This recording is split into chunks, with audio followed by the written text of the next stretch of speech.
symbolisme est avant tout un mouvement littéraire, mais c'est aussi un mouvement pictural qui est né dans la fin du XIXe siècle en France. Les deux précurseurs sont Pierre Puvis de Chavannes, né en 1824 et mort en 1898, et Gustave Moreau, né en 1826 et mort en 1898. Par la suite, l'école du Pont-Aven, avec notamment Gauguin qui en a fait partie, ainsi que le groupe des Nabis avec Émile Bernard, firent leur apparition et peuvent être rattachés au symbolisme.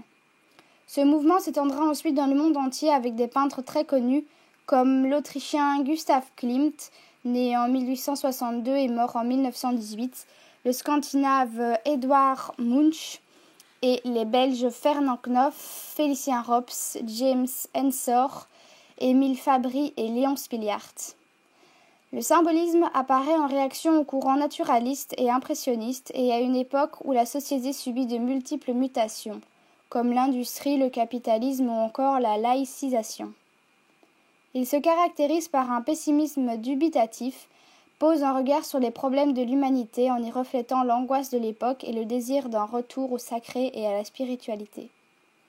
Par ailleurs, à cette époque, Freud publie également ses premiers travaux en psychanalyse influençant de nombreux artistes à exprimer dans leur œuvre ce qui est au-delà du visible, des références au psychisme ou au subconscient.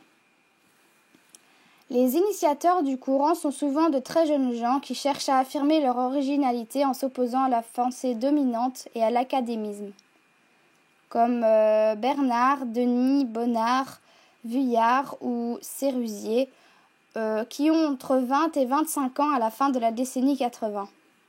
Ce phénomène est favorisé par la libéralisation des échanges par des expositions, expos universelles, et la multiplication des revues symbolistes. En 1883, à Bruxelles, est créé le groupe des 20, dont Krops, Knoff et Ensor faisaient partie.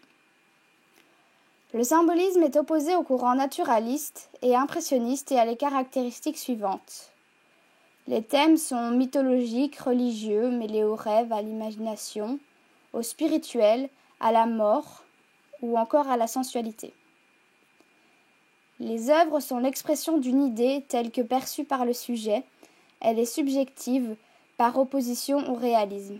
Elle traite du psychisme, du subconscient, avec une certaine théâtralité dans l'expression et une conception du pessimisme de la vie. Il y a aussi une opposition avec le temps, avec le concept de toile inachevée.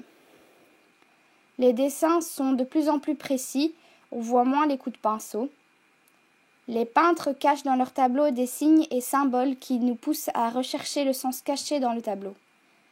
Ils privilégient l'expression des états d'âme et mettent en avant la dimension du psychisme et du subconscient au travers d'une étrange beauté ou d'une attirance pour l'horreur ou le macabre. Et enfin, l'image de la femme est très particulière. Elle est représentée sous plusieurs aspects, comme la femme fatale, la femme sacrée ou encore la femme magique. On la représente souvent nue avec de beaux bijoux ou avec des vêtements en soie.